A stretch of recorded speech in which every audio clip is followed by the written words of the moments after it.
Alrighty, y'all. We've been out running around.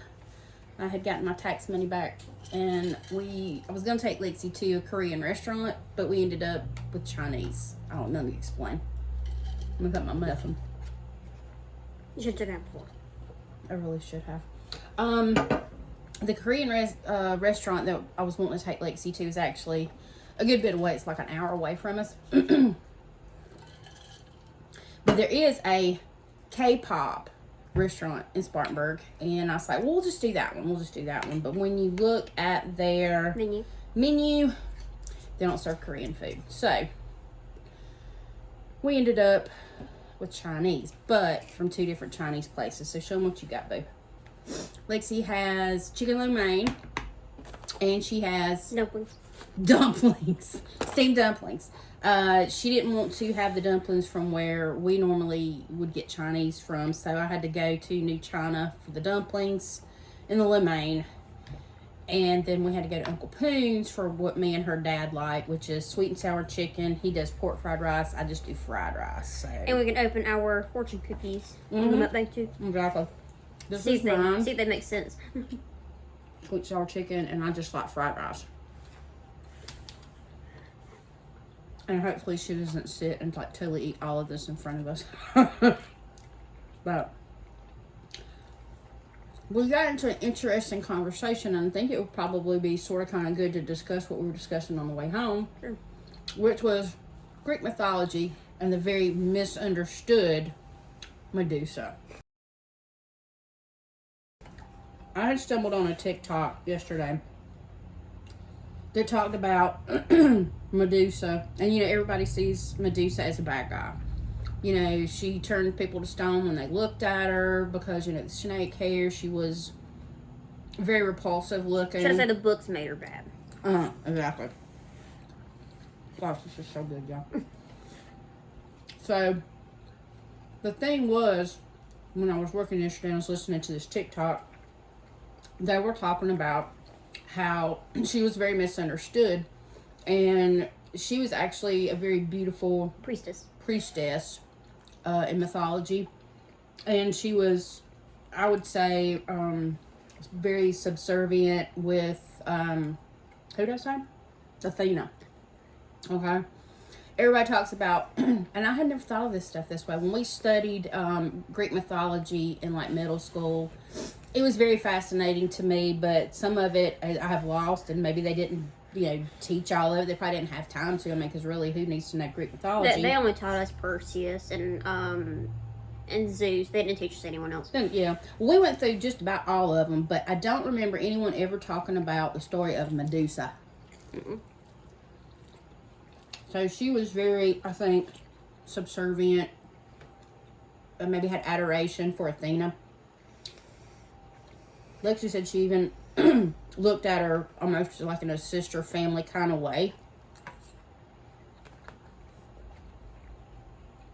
And Athena had a thing for Poseidon. And everybody thinks Poseidon, I guess, was supposed to be this really great guy. Who really wasn't, okay? Who was really bad. Even though I think the mythology stories don't portray him that way. But it was really interesting because Athena liked Poseidon, and obviously Poseidon liked to spread himself around. Yeah, he was more infatuated with Medusa. Yeah, he really, really, really liked Medusa, but Medusa was being, respectful and the way she loyal there. Jesus. She was very loyal.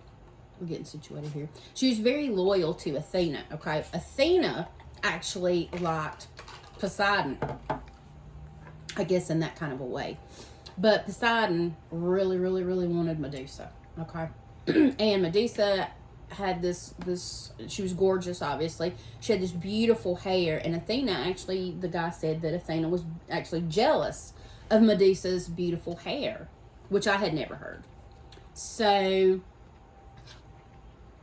Poseidon is, I guess, for lack of a better word, trying to run Medusa down. And, Medusa just was like, no, she kept, telling him no. She was just not going to have anything. Refusing his advances. Yeah, refusing his advances. So he finally got tired of the no and took her. Now, in our day and age, that's called the RAPE, okay? So he took her against her will. And Athena, and you were telling me actually that Poseidon had told falsities or lies about what had happened. Yeah, he kind of twisted it. So Medusa was the only one that was punished for it by Athena. Mm-hmm. She was basically turned into a monster, and she was exiled from that island, and was told never to come back. And what was really interesting, and I didn't think about it this way. Lexi says that she was no longer pure, obviously, because Poseidon had taken her purity. He had deflowered her. So she could no longer get married. She could no longer be in the palace. She could no longer be in the temple. She couldn't continue to work there. Yeah. She was exiled for that. So she couldn't marry because she was no longer pure. She wasn't allowed in the palace to live or work. And she was exiled.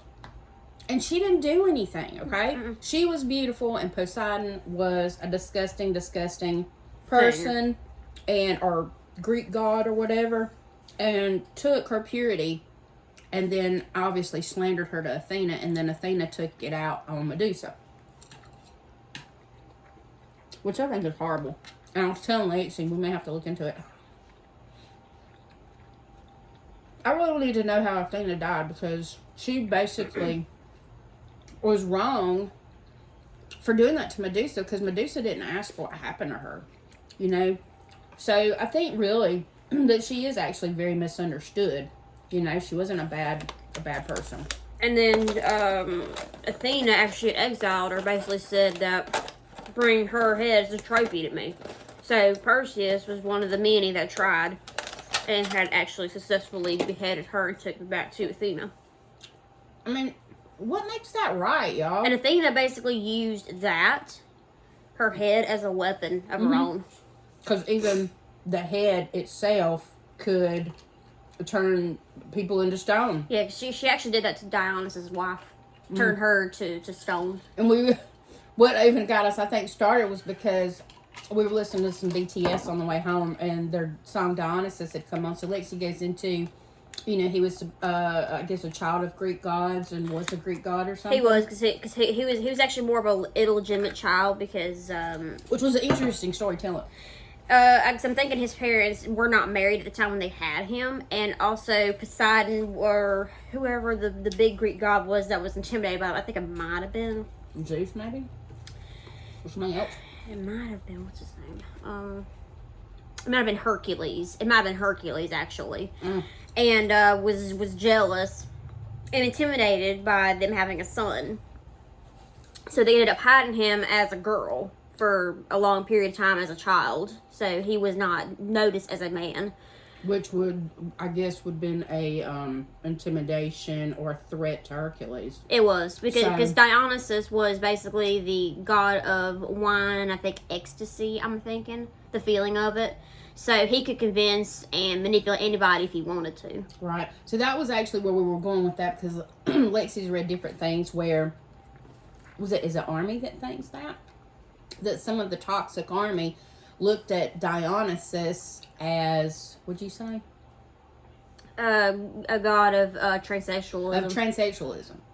But they failed to look at the rest of the story, the actual reasoning behind why he was dressed as a female. For a while. He was being hidden from Hercules or any Greek gods that would have been intimidated or threatened by him, because they didn't want him to be killed. So his parents dressed him as a female. And named him as a female, too. And named him as a female. So the toxic army out there who are saying, oh, or even people of the LGBT, mainly the T community, trying to say that that's what that is. That's not what it is. Don't pick out what you want. Listen to the whole story, okay? He was changed just by his attire and his name to hide him from being killed by Hercules. Or any other threats. and any other threats, because he was He's pretty powerful. he was pretty powerful, you know. And he was also very beautiful too, so he was basically a threat. Exactly. So, also,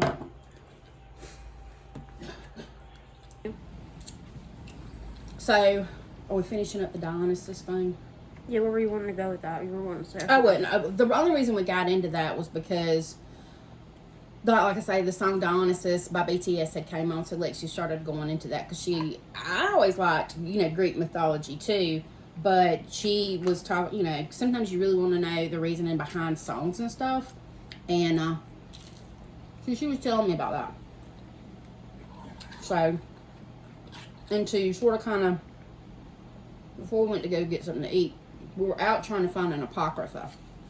Now, for people who don't know what an apocrypha is, we just found this out probably within the last year. Yeah, I forgot what the translation means, but basically apocrypha means hidden books.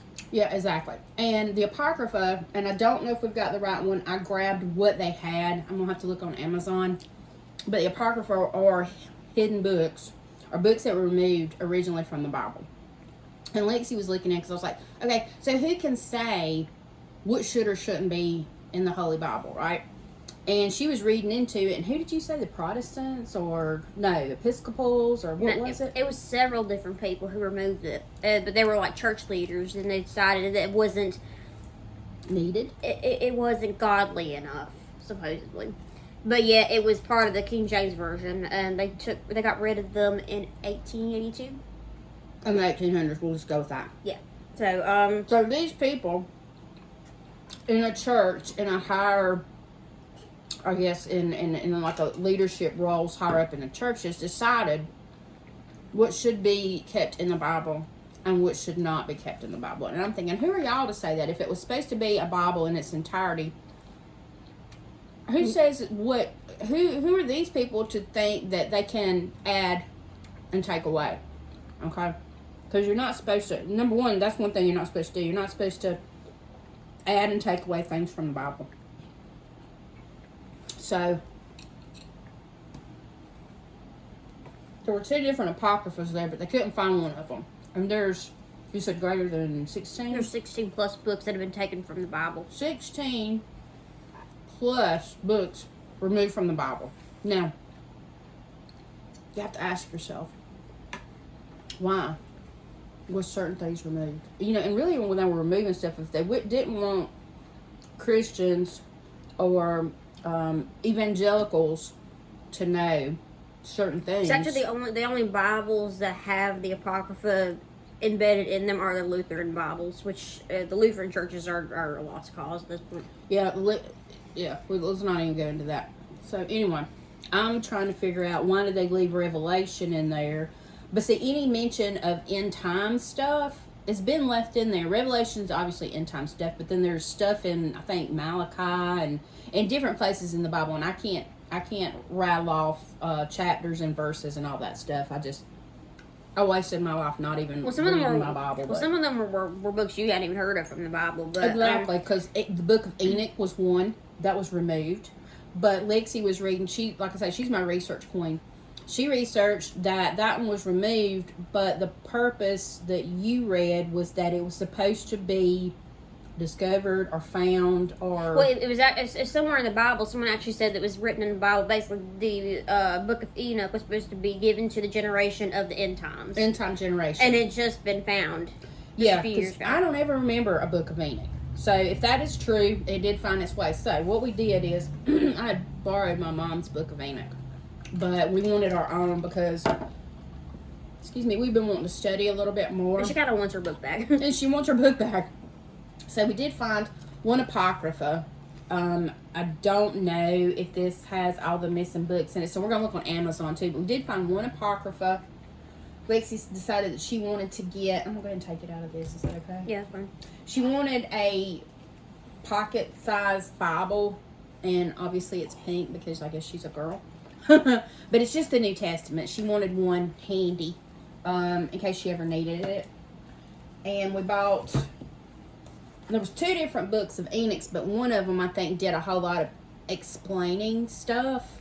And I just wanted the Book of Enoch. Okay, I don't want all this extra stuff in there, because if I'm going to be reading this for the first time, don't confuse me with like extra jargon. Okay, and then we stumbled on this one, and it's actually, people question King James, and we're just going to have to look into it. So I know there's a lot of questions about why the Bible, the original Bible, is the King James Version. And discernment comes in as a Christian that's supposed to be able to tell you what's true and what isn't true, what's evil and what isn't, okay?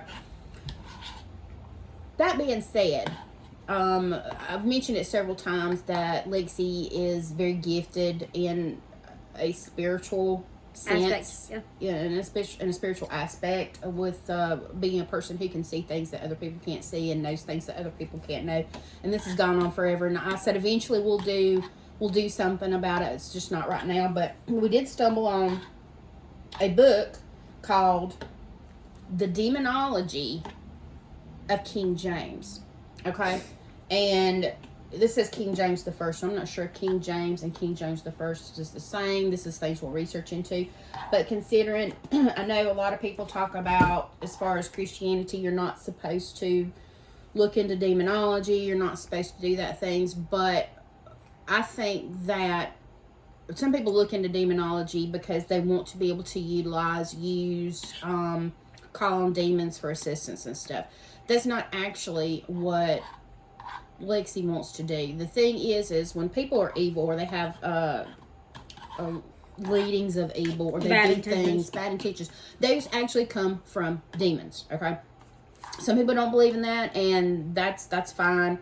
Some people don't believe in angels. There are angels, there's demon, there's God, there is Satan. Okay, there is good and there's evil. So the thing is, with this book, we wanted to try to look into specifics of demons and what their quote-unquote specialty is. Like, archangels have a specialty. Okay, some of them work with healing. Some of them work with finding lost things. Some work for protection. Yeah, protection. Some do. There's is it Archangel Raphael that is an archangel of like comfort. Mm-hmm. It's like everything has a specialty. Archangels have a specialty. They'll have a purpose. A purpose. Thank you. She's my word person. And demons have a specialty. Okay. And I was telling Lexi, I think it's really good to know if you have a person who does a certain type of sin or crime, that comes from a demon. It comes from a specific demon or demons. And it's good to know what demon specialty it is for when she comes in contact with a person who's being influenced by a demon. Knowing a demon's name gives you utmost absolute authority over it, as well as the name of Jesus. Right? Knowing what you're dealing with is part of the battle. And that's even with Catholics, okay? Catholic priests who actually exorcise demons and stuff. There's certain things that they have to know. And knowing a demon's name is like half the battle. So we went ahead and got that. It does have angels in it, but it also has a lot of demons and demonology and stuff in it. So we've got a lot of stuff we've got to look into. Lexi's thing has always been to fight against evil. But that's one thing that I think people are not really fond of Catholicism, because it is influenced by neo-paganism, which is why they believe in demons. But demons and angels are a part of the Bible. Exactly. There are angels in the Bible. There are demons in the Bible. Satan's in the Bible, okay? The thing, a lot of religious people, I think they fear believing in it, because that means they accept it somehow. But the thing is not believing in something that's really there doesn't make it not true, okay? And I think that Christian people need to understand that what's going on in our world, what's always been going on in our world, has always been a spiritual battle between good and evil. It always has been. And it's really, really going on right now. So, not going in a religious thing. But we were just sort of kind of all over the spectrum talking about stuff. But so we did Barnes and Noble's run and Chinese food since we didn't do Korean. Because like I say, the Korean restaurant, the only one that I really know of, is in an hour away in Greer. So I wasn't much for that drive today. No, we already did that this week. Yeah, we did. We did that on Wednesday when we took her dad to urgent care. So anyway, so today is Saturday, and today is our recording day. I still have to get out another mukbang, and I'm gonna get this mukbang out, and then I gotta get on Lexi's 2-hour video. But we will be making videos later on tonight. And y'all just if you're just like sort of kind of coming through, try to remember to subscribe and hit the bell, and that way you'll know when we come out with our new videos. I do work full time. She is college full time, and so we try to work heavily on getting our material and our videos together on the weekends, and I try to keep something going. I've been pushing her video that's 2 hours long to the back burner because I know it's really going to take a lot of time to edit that one. But we appreciate you just coming by and just like looking on our videos, any comments, thumbs ups, all the nice YouTubey stuff. We appreciate it. Go ahead and do all that, and we'll see you in our little video world. We forgot something. Oh, sorry y'all. Hold on a minute. Lexi wants to do the fortune cookies. Yeah, you gotta do yours. I'm gonna do mine. There's several of them out here. Yeah, wait, those were yours. These are mine, and those Okay. are yours. Well, I'm only gonna open one. I always open one. So let's just see what our Chinese fortunes be. I hate these cookies, man. They taste good, but I just do not like that consistency. Texture. Okay, the texture. Let's see. So mine says, a kind word will keep someone warm for years. Remember, I keep saying all the time, just be nice to people, man. It don't cost you nothing. Just be nice. Smile. You know, tell them have a good day. What's yours say? Look closely at your surroundings. I never understand some of these cotton picking things. You gonna open another one? Yeah, well, maybe sometimes, you know how sometimes people say you have to look at a different angle and it's the answer's there in front of you. Well, I mean, I don't really know of any of the answers around here. I'll open this other one then. Truth is what stands the test of experience. Okay. Oh my god, this one don't even have one in it. How can you have a fortune cookie with no fortune in it? They maybe forgot. They didn't put a fortune in one of the fortune cookies. That's okay. Well, the other one didn't make no sense anyway. Yeah. You have a keen sense of humor and love a good time. Those suckers never make no sense, y'all. That depends on what you mean by a good time. Most time I don't know. Not today. Y'all check out our page. Go and see some of our other videos. We got mukbangs. We've got reactions. We got to get back on our anime or Attack on Titan. We got movies. Lexi's starting a new segment on symbolisms and videos and stuff like that. So y'all make sure that y'all go by and check our stuff out and do all the YouTubey stuff. Okay. We appreciate you guys. Peace. Have a good weekend, y'all.